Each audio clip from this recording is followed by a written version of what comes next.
Ang PRRD bill itinuturing na protection for future mass murderers ng isang kongresista.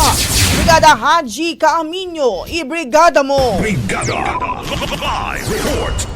Sinita ni Akbayan Party List Representative Percy Sendanya ang panukalang President Rodrigo R. Duterte Act na inihain ni Senadora Amy Marcos na layong ipagbawal ang pag-aresto at pagpapakulong sa mga Pilipino para ilipat sa foreign jurisdiction ng walang local court order.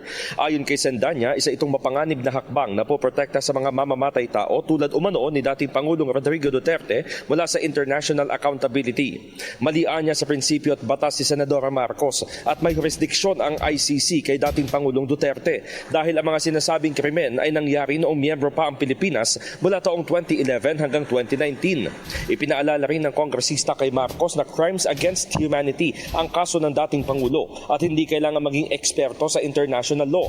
Para kay Sendanya, extra OA o overacting ang senador dahil masyadong inaalala ang extraordinary rendition ngunit tahimik pagdating sa extrajudicial killings.